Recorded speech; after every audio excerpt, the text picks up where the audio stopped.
এই দেশে এমন জায়গা আছে যেখানে সূর্য অস্ত যায় না, আবার এমন জায়গাও আছে যেখানে সূর্য উঠতেই চায় না। আর আশ্চর্যের কথা, এই দেশের কারাগারগুলো অনেক সময় খালি পড়ে থাকে। এই দেশটি নরওয়ে।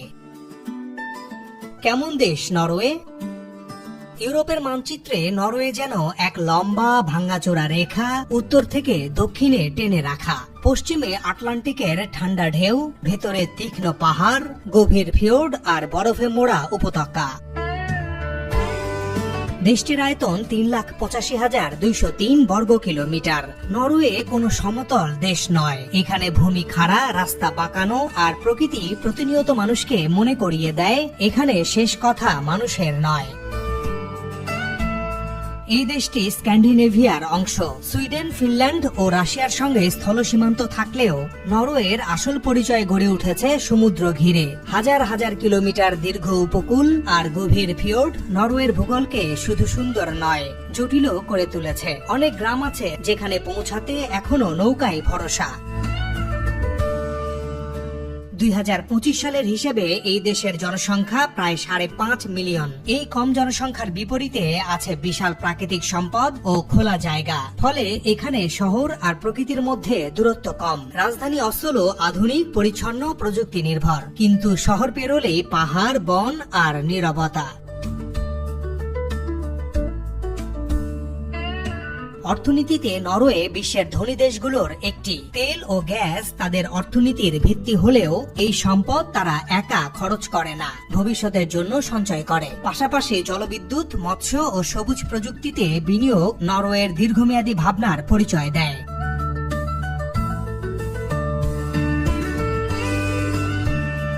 নরওয়ের মানুষের জীবনযাপন শান্ত, পরিমিত। এখানে কেউ খুব জাঁকজমক দেখায় না। উচ্চ করের বিনিময়ে রাষ্ট্র দেয় স্বাস্থ্য সেবা, শিক্ষা, সামাজিক নিরাপত্তা। মানুষের মধ্যে রাষ্ট্রের উপর আস্থা আছে, আর মানুষের উপর মানুষের বিশ্বাস আছে। নরওয়ে তাই শুধু একটি দেশ নয়, এটি এক ধরনের জীবন দর্শন, যেখানে প্রকৃতি, মানুষ আর রাষ্ট্র একে অপরের সঙ্গে সংঘাতে নয়, সমঝোতায় বেঁচে থাকে।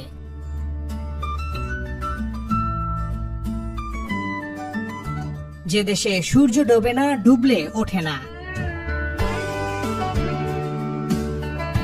নরওয়েতে এমন একটি সময় আসে যখন রাত বলে কিছু থাকে না। ঘড়ির কাঁটা মধ্যরাত ছুঁয়ে ফেলে, কিন্তু আকাশ অন্ধকার হয় না। সূর্য দিগন্তের কাছাকাছি ঘুরে ফিরে আবার উপরে উঠে আসে। এই অদ্ভুত ঘটনাকে বলা হয় মিডনাইট সান বা মধ্যরাতের সূর্য।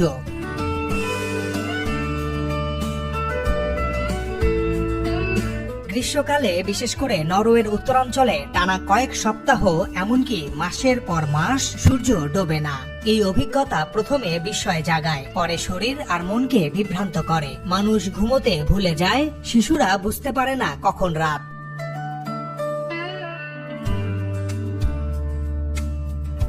কিন্তু এই গল্পের আরেকটি দিক আছে। যখন সূর্য ডোবে তখন আর সহজে ওঠে না। শীতকালে নরওয়ের উত্তরাংশে আসে পোলার নাইট। দিনের পর দিন, কখনো সপ্তাহের পর সপ্তাহ সূর্যের দেখা মেলে না। আকাশ থাকে ধূসর বা নীলচে। আলো আসে কেবল তুষারের প্রতিফলন আর কৃত্রিম বাতি থেকে।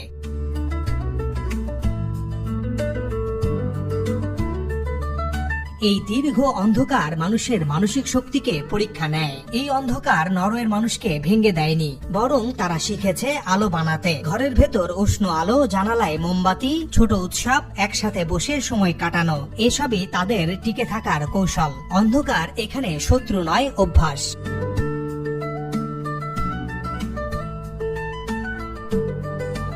এই চরম আলো আর চরম অন্ধকার নরওয়ের মানুষকে বাস্তববাদী করেছে। তারা জানে সবকিছু স্থায়ী নয়। আলো যেমন চিরকাল থাকবে না, অন্ধকারও তেমনি। যে দেশে কারাগার খালি পড়ে থাকে। নরওয়ের কথা বললে অনেকের চোখে ভেসে ওঠে বরফ, পাহাড়, ফিওর্ড আর নর্দার্ন লাইট। কিন্তু এই দেশের সবচেয়ে বিস্ময়কর দৃশ্য হয়তো কোনো প্রাকৃতিক সৌন্দর্য নয়, এটা নরওয়ের কারাগার ব্যবস্থা। কারণ নরওয়েতে এমন সময় আসে যখন জেলখানা প্রায় খালি পড়ে থাকে।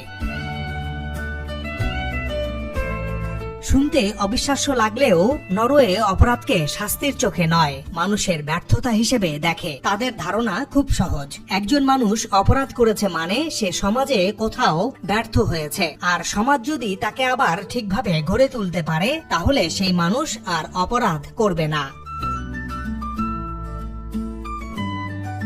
নরওয়ের কারাগারগুলো তাই ভয় দেখানোর জায়গা নয়। সেখানে নেই লোহার শিকল, নেই অন্ধকার সেল, নেই চিৎকার, বরং আছে খোলা আলো, জানালা, ছোট্ট রান্নাঘর, পড়াশোনার সুযোগ, কাজ শেখার ব্যবস্থা। অনেক কারাগার বাইরে থেকে দেখতে ঠিক কোনো কলেজ ক্যাম্পাস বা প্রশিক্ষণ কেন্দ্রের মতো। এখানে বন্দীদের বলা হয় ইনমেট নয়, বলা হয় রেসিডেন্ট, অর্থাৎ সাময়িক বাসিন্দা। কারণ রাষ্ট্র মনে করে এরা সমাজেরই অংশ, ভুল করেছে কিন্তু বাতিল হয়ে যায়নি। নরওয়ের আইনে শাস্তির মূল উদ্দেশ্য প্রতিশোধ নয়, পুনর্বাসন। তাই জেলের ভিতরে বন্দীরা লেখাপড়া করে, কাঠের কাজ শেখে, রান্না করে, এমনকি ডিগ্রিও নেয়। জেল থেকে বেরিয়ে তারা যেন আবার সমাজে জায়গা করে নিতে পারে, এটাই আসল লক্ষ্য।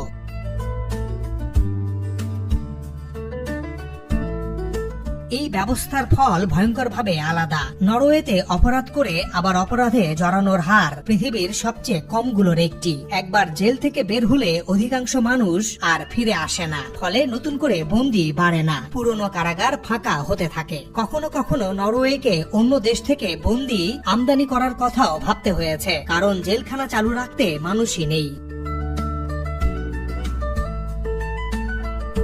এটা কোনো রূপকথা নয়, এটি একটা রাষ্ট্রীয় দর্শন। নরওয়ে বিশ্বাস করে মানুষকে ভালো ব্যবহার করলে মানুষ ভালো হতে পারে, আর হয়তো এই বিশ্বাসটাই নরওয়েকে আলাদা করে তোলে। নরওয়ে কি সত্যি নিখুঁত?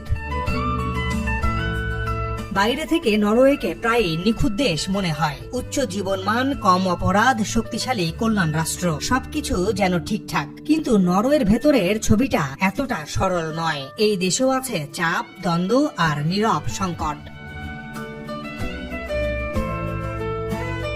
নরওয়ে ধনী দেশ, কিন্তু এখানকার জীবন সস্তা নয়। ঘর ভাড়া, খাবার, দৈনন্দিন খরচ ইউরোপের অনেক দেশের চেয়ে বেশি। উচ্চ করের বিনিময়ে রাষ্ট্র অনেক সুবিধা দেয় ঠিকই, কিন্তু এই করের চাপ সবাই সমানভাবে নিতে পারে না। বিশেষ করে নতুন অভিবাসী ও তরুণদের জন্য জীবন শুরু করা কঠিন হয়ে ওঠে। আরেকটি অদৃশ্য সমস্যা হলো একাকিত্ব। দীর্ঘ শীত, অল্প আলো আর ব্যক্তিগত গোপনীয়তার সংস্কৃতি মানুষকে আলাদা করে রাখে। বাইরে থেকে শান্ত দেখালেও অনেক মানুষ ভেতরে ভেতরে নিঃসঙ্গতায় ভোগে। মানসিক স্বাস্থ্য নিয়ে নরওয়েতে সচেতনতা আছে, কিন্তু সমস্যার গভীরতা পুরোপুরি দূর হয়নি।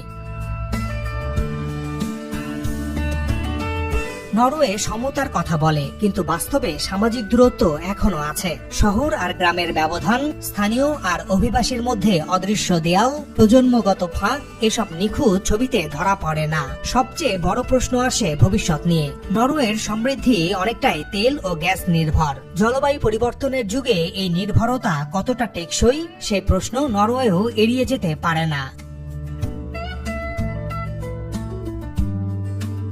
নরওয়ে নিখুঁত নয়, কিন্তু পার্থক্যটা এখানে। এই দেশ নিজের দুর্বলতাগুলো লুকোয় না, সমাধান খোঁজার চেষ্টাটাই তাদের সবচেয়ে বড় শক্তি। নরওয়ের মতো আরো দেশ। নরওয়ে একা কোনো ব্যতিক্রম নয়। পৃথিবীর মানচিত্রে ছড়িয়ে আছে আরো কিছু দেশ যারা নরওয়ের মতোই ভিন্ন পথে হেঁটেছে। দেশগুলো আলাদা, সংস্কৃতি আলাদা, কিন্তু চিন্তার কেন্দ্রে আছে একটাই বিষয়, মানুষকে আগে মানুষ হিসেবে দেখা। নরওয়ের প্রতিবেশী ফিনল্যান্ড সেই তালিকার প্রথমেই আসে। বছরের বড় একটা সময় সেখানে আলো কম, শীত দীর্ঘ, তবু ফিনল্যান্ড বারবার বিশ্বের সবচেয়ে সুখী দেশের তালিকায় উঠে আসে। শিক্ষা এখানে চাপ নয়, আনন্দ, প্রতিযোগিতা নয়, সহযোগিতা, অপরাধ কম, কারাগারও কম। অন্ধকার এখানে হতাশা তৈরি করেনি, বরং সমাজকে আরো সংহত করেছে। এরপর আছে ডেনমার্ক। উচ্চকর, কিন্তু তার বিনিময়ে রাষ্ট্র দেয় নিরাপত্তা, স্বাস্থ্য, শিক্ষা, বেকার ভাতা, সবই জীবনের স্বাভাবিক অংশ। ডেনমার্কের মানুষ রাষ্ট্রকে ভয় পায় না, রাষ্ট্র মানুষকে সন্দেহ করে না। এই পারস্পরিক আস্থাই তাদের সমাজকে স্থিতিশীল রেখেছে। সুইডেন আরেকটি উদাহরণ। এখানে অপরাধ হলে প্রথম প্রশ্ন করা হয় কেন এই মানুষটি অপরাধে জড়ালো। শাস্তির চেয়ে সমাধানকে গুরুত্ব দেওয়া হয় বেশি। কারাগারগুলো পুনর্বাসন কেন্দ্রের মতো। সমাজে বিশ্বাস করে মানুষ বদলাতে পারে। আর আছে আইসল্যান্ড। ছোট দেশ, অল্প মানুষ, কিন্তু সামাজিক বন্ধন গভীর। এখানে সেনাবাহিনী নেই, বড় জেলখানাও নেই। রাষ্ট্র চলে মানুষের সম্মতিতে, ভয় দেখিয়ে নয়। এই দেশগুলোকে একসাথে বলা হয় নর্ডিক মডেল। তাদের রহস্য কোনো জাদু নয়, রহস্য হলো দীর্ঘমেয়াদী চিন্তা, কম দুর্নীতি আর মানুষের ওপর বিশ্বাস। নরওয়ে আমাদের শেখায় ভালো দেশ মানে নিখুঁত দেশ নয়। ভালো দেশ মানে এমন এক জায়গা যেখানে মানুষকে ভাঙার আগে বোঝার চেষ্টা করা হয়। আর পৃথিবীতে সেই চেষ্টা করেছে খুব অল্প কিছু দেশ। এই দেশগুলো স্বর্গ নয়। তাদের শীত আছে, অন্ধকার আছে, একাকিত্ব আছে, কিন্তু তারা জানে মানুষকে বাঁচাতে হলে আগে মানুষ হিসেবে সম্মান দিতে হয়। আজ এই পর্যন্তই। আবারও দেখা হবে জানা অজানা ঘটনা, স্থান ও দেশ নিয়ে। সাবস্ক্রাইব করে সাথে থাকার অনুরোধ জানাই।